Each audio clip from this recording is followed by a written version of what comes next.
title ay pinamagatan natin siyang The Women of Faith.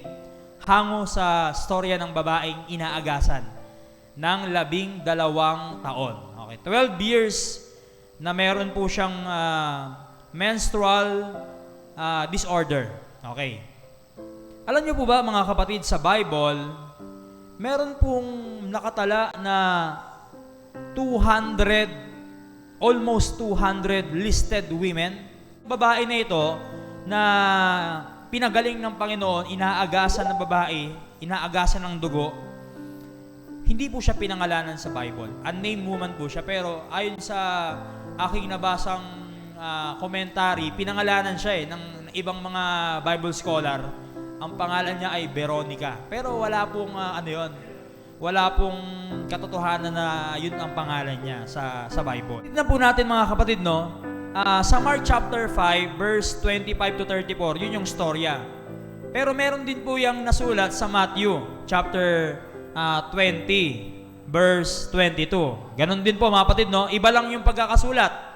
Gaya nga ng sinabi ko sa inyo, yung Matthew, Mark, Luke, John, yan po ay gospel book, no? Pare-parehas po siya ng storya, pero iba yung pagkakasulat nila. Iba yung pagkakasulat ni Matthew, iba yung kay Mark, iba yung kay Luke. Ang tawag po natin dyan mga kapatid ay synoptic gospel. Complete story ay mababasa nyo sa Mark. Okay? Mark chapter 5 verse 25 to 34. Bago natin basahin yan mga kapatid, yung iba pa, panoorin muna natin yung video para makita natin yung mayroon tayong idea ano ba yung nangyari sa babae. Tapos i-explain ko rin po sa inyo. Kasi meron din ako sa video nakita na hindi din talaga ganun yung totoong nangyari. Pero at least meron kayong idea. Ayan. Ang title ng ano na yan, ng short video na yan, Just a moment.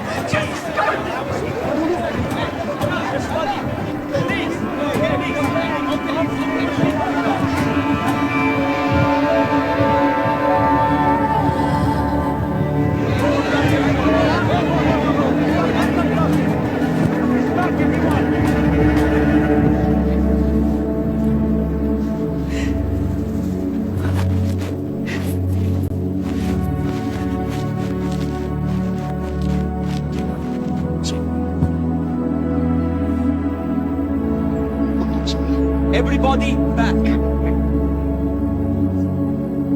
I asked the question. Who touched me?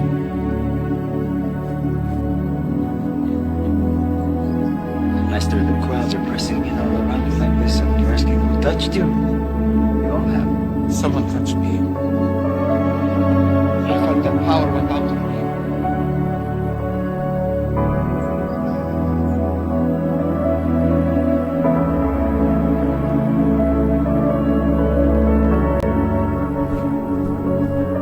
Whoever touched me, come forward, teacher. It was me. Just touching you from only the edge of the lungs.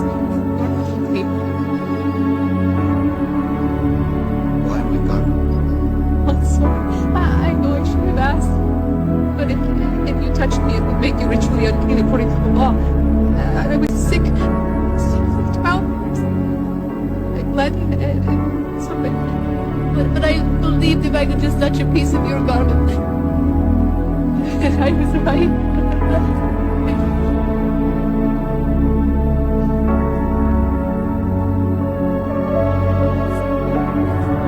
Who told you I could heal? A man from the pool. He was right. The blood is ceasing.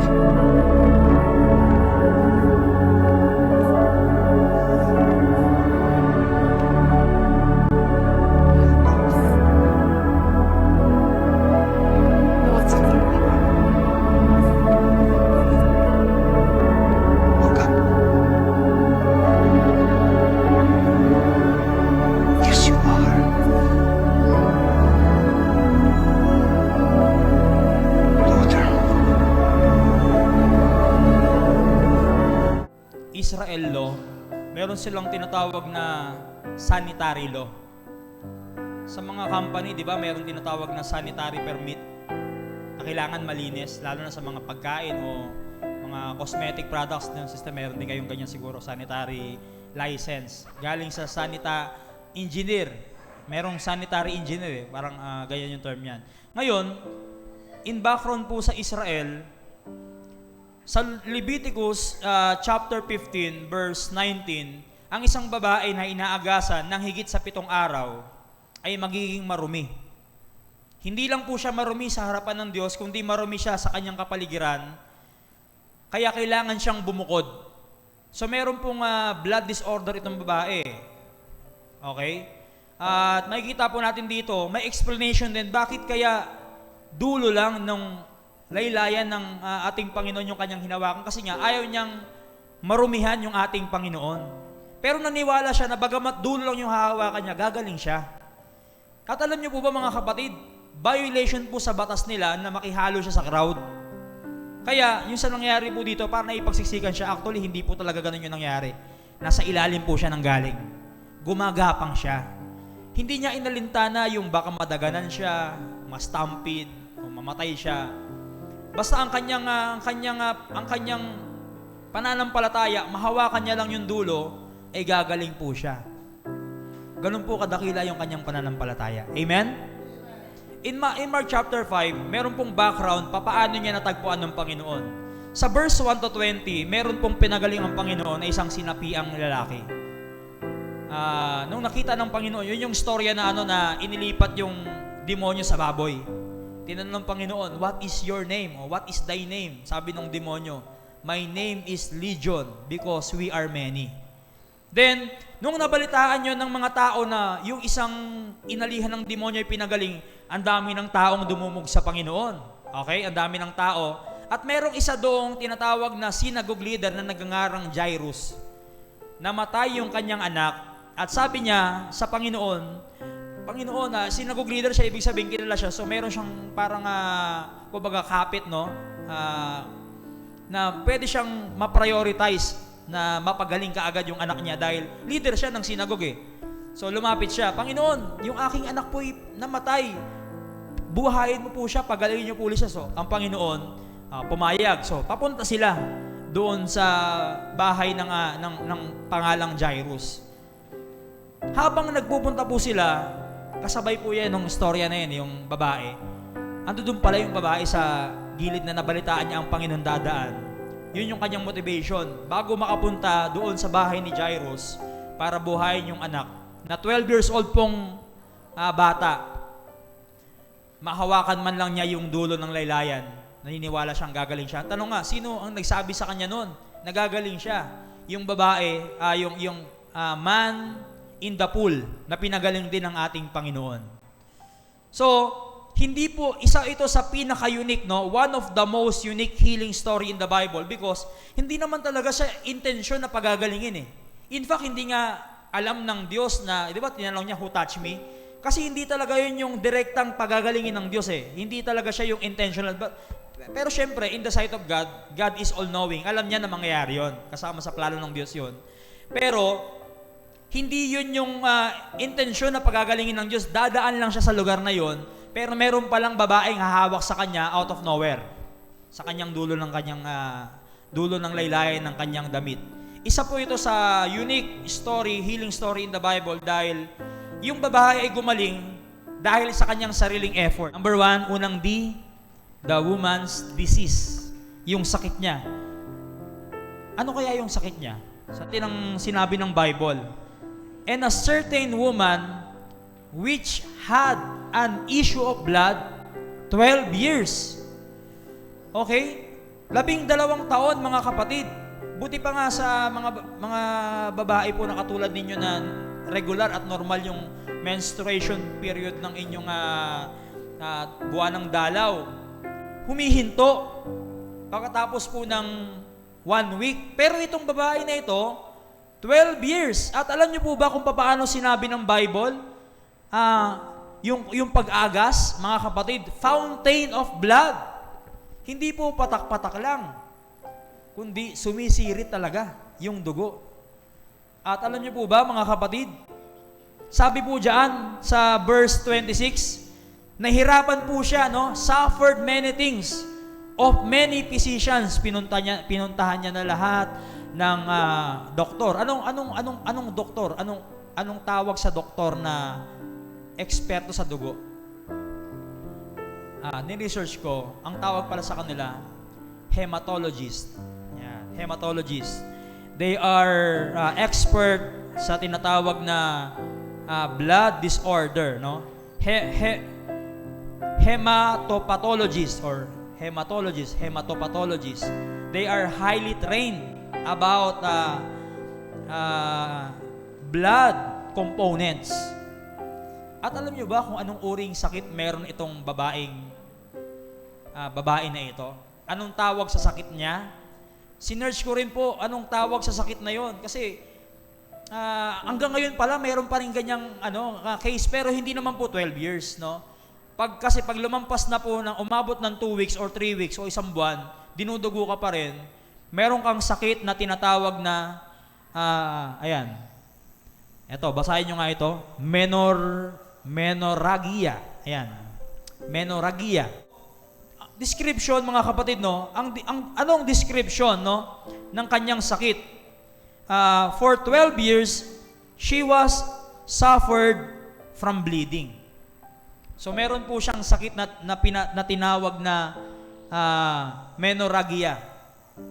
Siyempre, nung panahon na yan, baka hindi pa nila alam kung anong tawag dyan kasi hindi pa naman ganun ka modernized nung panahon na yun. At siguro, wala pa talagang mga aparatos para dyan, wala pang gamot, at wala pa talagang hematopathologist o hematologist para lunasan yung kanyang sakit. Pero bagamat wala pong hematopathologist, kaya po ng Diyos ang pagalingin. Alam nyo, paano siya gumaling? In just one touch. Pinuntahan niya na lahat ng uri ng mga eksperto para sa kanyang sakit at gumastos na po siya ng lahat ng meron siya, ngunit wala pong nangyari, kundi lalo pang lumala. Sometimes meron tayong mga taong nilalapitan. Akala natin, ito yung mga makakatulong. Hindi natin alam, nakalimutan pala natin yung Diyos. Siya pala, in just one prayer, no? Kung sa kanya, in just one touch, sa atin, in just one prayer. Yung sincere prayer, no? Kaya pala tayong pagalingin ng atin. Okay, the woman's determination. Ito ginamitan po niya ng practical faith, no? She fight her way through a crowd and touches Jesus' cloak, believing this will heal her. Siya sa Panginoon, marami na pong tao yon na nasa paligid niya. At hindi siya pwede maipagsiksikan kasi nga, sino man ang madidikit sa kanya ay magiging marumi. At pag naging marumi yung mga yon at nag-file ng case sa kanilang tinatawag na Jewish court, siya po'y makukulong kasi lahat ng didikit sa kanya ayon sa kanilang batas, sa kanilang Republic Act. Meron silang ganun. Batas ni Moises. Ang batas ng Israel ay batas ni Moises. Na kung sino man ang madikitan niya tapos siya po'y merong problema sa kanyang dugo o sa kanyang buwan ng dalaw ay magiging marumi. So pwede magreklamo. Okay? Pwede silang magreklamo ayon sa kanilang sanitary law at papasok yan sa kanilang civil law. Okay? Kaya ang ginawa niya, risk po yun, mga kapatid. So itong babae na ito, risk taker po siya. Hindi niya po inalintana na baka mahuli siya kasi 12 years po niyang pinaghihirapan, kumbaga now or never na eh. Pag hindi ko to gagawin, hindi ako gagaling, habang buhay ako mahihirapan. Nagsakripisyo na po siya. So yung kanya pong naging determination, ano po yung determination niya, mga kapatid? Ito po, no? Verse 28, if I may touch His clothes, sabi niya, I shall be whole. Gagaling siya. Mahawakan niya lang yung damit o laylayan ng damit ng ating Panginoon, gagaling po siya. Pero bago niya po malapitan ng Panginoon, kailangan niya pong maipagsiksikan at kailangan niya pong gumapang sa ilalim para lang mahawakan yung laylayan ng damit ng ating Panginoon. Kayo ba, mga kapatid? Nasubukan niyo na po bang lumaban sa pananampalataya kahit may mga humaharang o mga balakid? O pwedeng kayong mapahamak Meron na po ba kayong karanasan na ganyan? Sometimes, mga Kristiyano po sa panahon natin ngayon, mabababaw na po ang dahilan ba't hindi tayo nagsimba. Ano po yun? Sometimes, pagod tayo sa trabaho, hindi tayo nagsimba. Sometimes, may sakit yung ating anak, hindi tayo nagsimba. Hindi tayo lumapit sa Panginoon. Sometimes, meron tayong problema pinansyal, hindi tayo nagsimba. Minsan naman sa trabaho, hindi tayo nagsimba. Pero itong babae na ito, mga kapatid, yung kanya naging determination, bagamat siya po ay pwedeng mapahamak, pwede niyang ikamatay po yun. Kasi ang daming tao ang daming nakasiksik sa kanya. Pwede siyang madaganan po doon. Pero hindi niya po inisip yon dahil naniniwala po siya na mahawakan niya lang yung laylayan ng damit ng ating Panginoon. Gagaling po. Ano yung determination, ano yung nagtutulak sa inyo para lumapit sa Panginoon? Kasi itong babae na ito, meron siyang determination, meron siyang tinatawag na motivation. Mahawakan lang niya, gagaling siya. Tayo, ano kaya yung pwede natin maging motivation para yung ating pinagpe-pray ay sasagutin ng Diyos? Wala pong sinagot ang Diyos na panalangin na palayo sa Kanya, mga kapatid. Palagi po dapat palapit sa Kanya. Kaya ikaw, kung ikaw ay may pinapanalangin tapos hindi ka pa consistent sa pagsisimba, kapatid, huwag mong asahan na ibibigay ng Diyos yung hinihingi mo. Kasi kailangan palapit ka, hindi ka palayo you are willing to take risk. Amen? Alam nyo, marami siyang dahilan para mawala ng pag-asa. Alam nyo po kung ano? Pumunta na siya sa lahat ng doktor, hindi siya gumaling. Ano pa? Naubos na lahat ng pera niya, hindi pa rin siya gumaling. Ano pa ang naging dahilan para mawala na siya ng pag-asa ayon sa binasa po natin, mga kapatid? 12 years po niyang pinaghirapan yung dugo. Naniniwala ako, every single second, hirap na hirap siya. Kada segundo. Kung bibilangin niyo po yun, ilang segundo siyang nahirapan. Pero yung makapagpapagaling pala sa kanya, hindi niya kailangan magbayad. Hindi niya kailangan magbayad. Libre pa pala. Yung Diyos natin, kapatid, binayaran niya na. Yung mga pinaghihirapan natin sa buhay, kaya niyang ibigay yan. Huwag lang tayong lumayo sa Kanya. And we must willing to take the risk. Yung babae, gumaling siya, hindi dahil sa hinawakan siya ng Diyos o pinagaling siya ng Diyos o naghimala ang Diyos sa kanya, kundi yung pananampalataya niya ang naging himala para gumaling po siya. So sometimes, God will use our strong faith, para kumilos yung Diyos. Kumbaga, magpapansin tayo sa Diyos. Kasi yung babae, napansin siya dahil nagpapansin siya sa Diyos. Minsan tayo mga tao, gusto natin magpapansin sa kapwa natin tao. Pero di naman tayo napapansin ng Diyos. Ikaw po ba, kapatid? Pag ikaw po ay tinignan ng Diyos, may mapapansin kaya sa iyong kakaiba? Na kahit po marami ka ng problema, hindi pa rin nagbabago yung iyong tiwala sa Diyos? Hindi pa rin humihina yung iyong kapit sa Panginoon? Napapansin ng Diyos yan, kapatid. Alam nyo tayong lahat dito, alam ng Diyos kung ano po yung pagkakakilala natin sa Kanya. Kilala ng Diyos kung sino yung may malakas na tiwala sa Kanya at may mahinang tiwala sa Kanya. Alam ng Diyos ano yung dahilan bakit tayo nagpunta dito, kung para sa Kanya o hindi para sa Kanya. Alam yan ng Diyos, mga kapatid. Pero ang gusto ko lang pong iparating sa oras na ito, yung babae na ito ay gumaling siya, hindi dahil sa humingi siya sa Panginoon, kundi siya po'y gumaling dahil siya po ang gumawa ng paraan para gumaling siya. Lumapit siya po sa Panginoon. So kailangan din natin gawin yan, kapatid. Nasa Diyos ang awa, nasa tao ang gawa. Hindi natin kailangan lagi asahan na makapangyarihan ng Diyos, tutulungan niya ako. Minsan ang Diyos, hihintayin lang niyang lumapit ka sa Kanya. At kailangan mong lumaban kahit maraming nakaharang na maging malapit ka pa rin sa Kanya despite of many hindrances. Saka mo makukuha yung gusto mong hingin sa Kanya. Verse 29, and straightway, nung nahawakan niya na, and straightway, the fountain of her blood was dried up. Just imagine, parang sobrang lakas ng agos. Kumbaga sa gripo, sobrang lakas. Tapos biglang huminto. Ganun po katindi yung himala ng Diyos na ginawa sa kanya dahil sa kanyang determinasyon. Yung mga salot sa buhay natin na nagpapahirap sa atin, pag nakalapit na tayo sa Diyos, paihintuin yan. Amen? Pero kailangan muna natin makalapit closely sa Panginoon. Baka malayo pa. Kapatid, kung susukatin mo, yung distansya mo sa Diyos, gaano ka na kaya kalapit? O, mahirap yung tanong, gaano ka kaya kalayo? Yung mas mahirap yun. Gaano ka kaya kalapit? I-examine mo yung sarili mo ngayon. Gaano kaya ako kalapit sa Diyos? No? Gaano kaya ako kalapit? Kapatid, baka kaya hindi mo pa nakukuha yung hiningi mo sa Diyos kasi kailangan mo pang umabante ng konti. Kailangan mo pang umabante hanggang sa mahawakan mo na, no? Closely ang ating Panginoon.